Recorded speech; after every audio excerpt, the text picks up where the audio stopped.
Hello, my name is Gene Gilmore.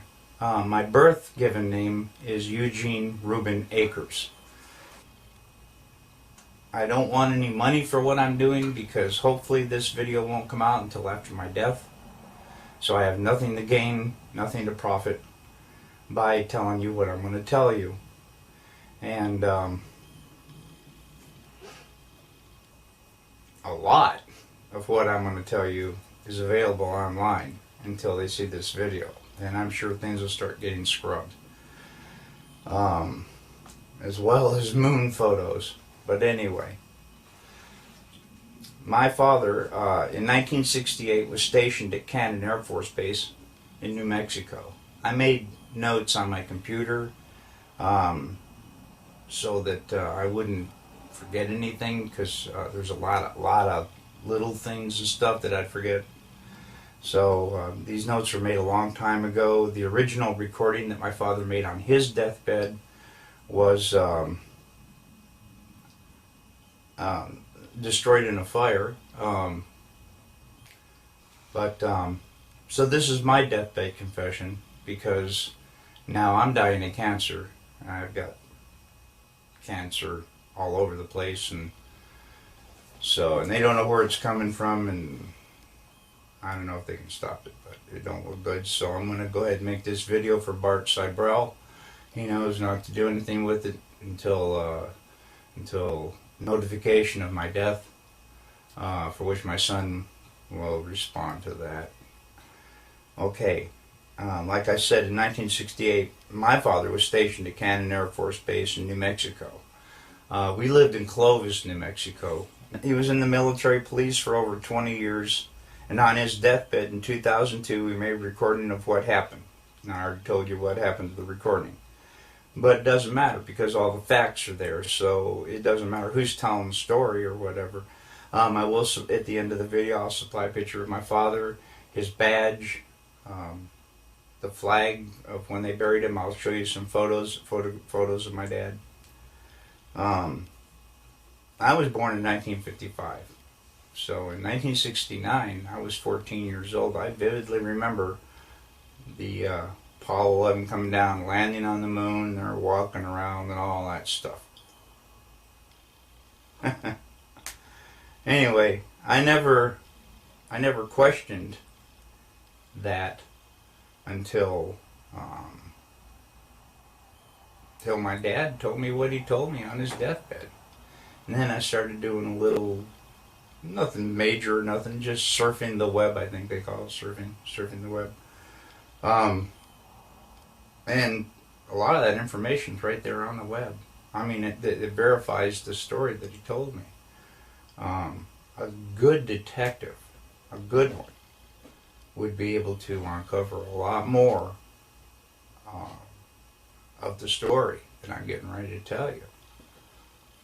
So, please have at it. I've never known my dad to lie. To get caught lying was worse than whatever it was you did to begin with. I remember going to school with long sleeve shirts on to hide the purple welts. You did not lie in our house, that's for sure. Dad had a really bad attitude towards lying. Excuse me again. Okay, anyway, this is the story that my dad told me on his deathbed. Project Slam Dunk was the name of this. President Johnson in 1968, okay, in Cannon Air Force Base in 1968, he said by the time he got there, that there was already 2 large hangars that were connected. There was hundreds of dump trucks that came in and dumped sand and stone, and cement powder was powdered over the top of all that to make it look like a lunar landscape. They had men that fashioned it into a lunar landscape, he said. Okay, I've never known my dad to lie, so this all took me by surprise. You know, what's that all about? So anyway, he said that in front of the airplane hangars was pole framing with large canvas tents that was concealing the inside of the staging area. Inside the staging area, on flatbed trucks, was uncrated the lunar lander that was reassembled back inside the hangars. All of the walls were painted flat black, and the ceilings as well. He was sworn to secrecy by the NSA, and they would put him in prison for breaking that oath. When Dad saw the moon landing on TV, he cried. He said he knew that what he had witnessed on TV was exactly what they recorded in that hangar. There was no reason for them to go flying around and everything. They had detailed high-definition photos of the landing area. There was no reason for them to go flying around to a different landing area that almost exhausted their fuel, except for drama, because everything had gone so smoothly. Nothing, so it had to be something. Anyway, Dad was one of 3 guards that guarded the inside of the front entrance. There was a list of 15 people who could enter. No one else was allowed by order of President Johnson. And here is that list, and I gave it to Bart Seibel as well. And he checked out a lot of these names, and he says he can verify a lot of these people and what they do. And I come across a couple myself.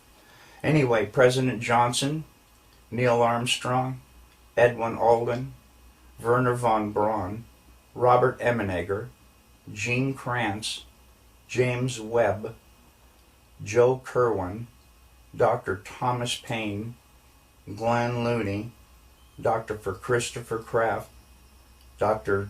James Van Allen, General Trudeau, Lieutenant Colonel Donald Simon, and Grant Norrie. Now, the only 2 that I really have information on is Robert Emenegger. Apparently, he did a lot of video work and stuff for the Department of Defense. So the DoD did know him. Okay, and the other one was Grant Norrie, Norray, I believe. Was to the best of my dad's knowledge, was a like some FBI, CIA, NSA, who knows, something like that. Okay, President Johnson only showed up for the first day of filming. Filming lasted for 3 days, and the entire project was restored to original. In other words, the hangars were all taken apart, the sand was all removed, and so on and so forth. Okay. Dad said there was a lot of building going on at the base, so at the time, so sand and cement powder was never questioned. I can see how they could smuggle that all in within everything else that's going on. Since 2002, I have dug up, I already told you about that, the evidence for the moon landing that I have found. If you go to Google and go to Cannon Air Force Base website, they admit that President Johnson was there. The lunar lander was there. The astronauts were there. I also have verified some of the people on the list were there. I also verified there are a lot of building going on in the base, just as he had told me. And all of this was going on at the same time, on the same date. Dad told me all these things, father to son. He also told me not to ever tell anyone what he had said, but he said on his deathbed that he had to tell somebody before he died because it was just too important not to tell. I sure as hell wasn't going to tell anybody. Yeah, I feared for my wife and me and my son, and I'll tell you why. Ever since I contacted Bart Seibel, I think they may be listening to his phone once in a while, because I never had any problems until I contacted him and told him my story. Now,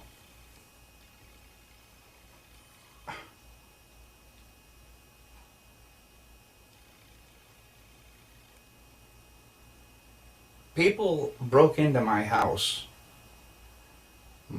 2 times.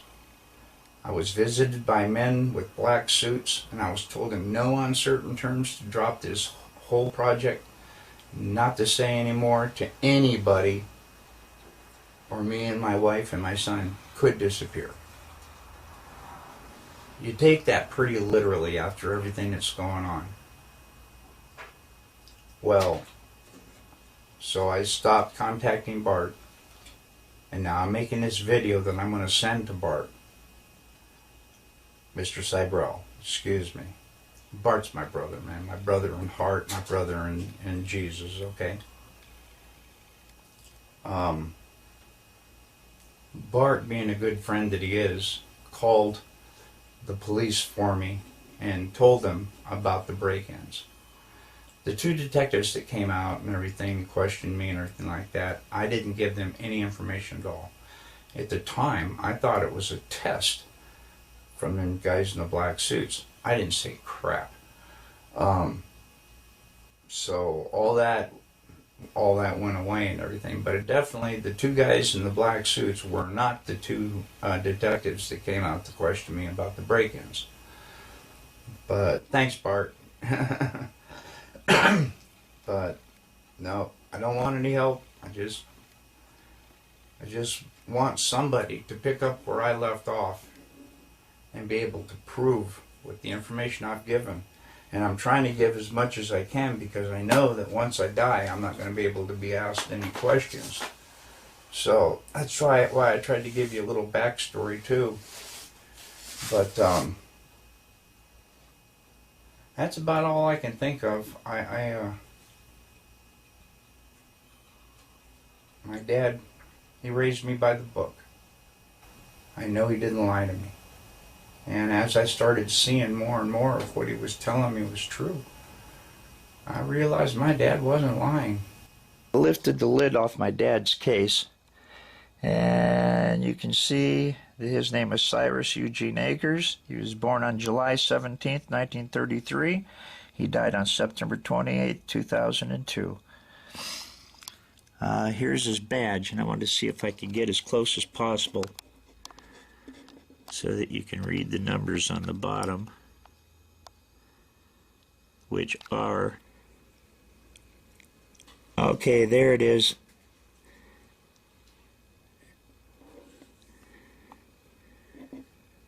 Zero 07596. 07596.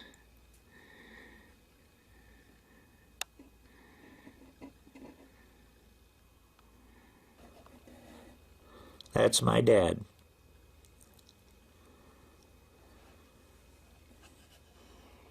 And it must have been a really early picture, because he's only got 2 stripes, so that was back in the 50s, I'm sure. Probably not long after I was born. And there he is.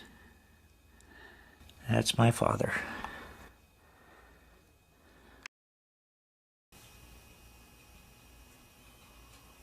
My dad, he raised me by the book. I know he didn't lie to me. And as I started seeing more and more of what he was telling me was true, I realized my dad wasn't lying.